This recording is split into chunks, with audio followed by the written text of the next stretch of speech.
ఓం సాయిరామ్. ఈరోజు సాయి స్ఫూర్తిలో తల్లి చూపుతోనే తాబేలు పిల్లలు ఎదిగినట్లు బాబా బోధనలతోనే మన జీవితం అర్థవంతమవుతుంది. మనిషిలో అనంతమైన జ్ఞానం నిక్షిప్తమై ఉంటుంది. అయితే ఈ జ్ఞాన జ్యోతి అజ్ఞానం, అవిద్య మొదలైన అనేక మాయ పొరలతో కప్పబడి ఉంటుంది. వీటిని తొలగించే ప్రయత్నమే విద్యాభ్యాసం లేక చదువుకోవటం. గురువు తన బోధనలతో శిష్యునికి తోడ్పడుతూ ఉంటారు. గురువు బోధనల సహకారంతో శిష్యుడు వెలుగుతాడు. శిష్యుడు మొక్కలాంటివాడు. గురువు బోధనలు మొక్క బలంగా పెరగడానికి దోహదం చేసే నీరు, ఎరువు, సూర్యకాంతి లాంటివి. ఇవన్నీ మొక్క ఆరోగ్యంగా బలంగా పెరగడానికి సహాయం చేస్తాయి. అందుకే గురువాక్యం తోడు వంటిది అని అన్నారు పెద్దలు.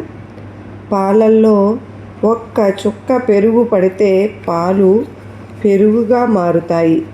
అంతేకాని ఆ తోడు ఏమీ చెయ్యదు. మనలో జ్ఞాన దీపాలను వెలిగించటానికి సమర్థ సద్గురువు అవతారం ధరించిన భగవంతుడు సాయినాథుడు.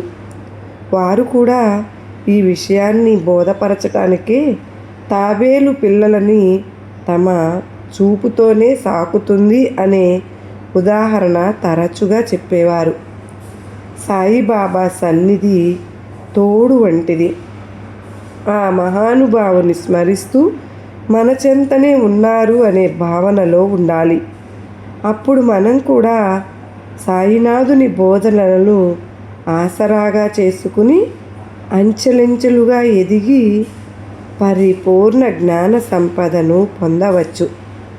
బాబా తోడు మనకు ఉండి గురువాక్యం మన మనస్సులో నిండి ఉన్నప్పుడు సాయినాథుని అనుగ్రహంతో జీవితానికి అర్థం, పరమార్థం ఏర్పడుతుంది. మన సాయినాథుడు ఏది చెప్పినా మనం చక్కగా వాటిని మన జీవితాలకు అన్వయించుకుంటే మన జీవితంలో గొప్ప మార్పులు మనం చూస్తూ ఉన్నాం. సాయినాథుడు జ్ఞానానికి ప్రతీక. బాబా వారి దగ్గర తెలియనిది అంటూ నేర్చుకోలేనిదంటూ ఏమీ లేదండి.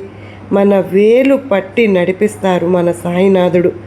మన బాబా మనకు తోడు ఉంటే మనకి ఇంకేం కావాలి? సర్వేజన సుఖినో భవంతు.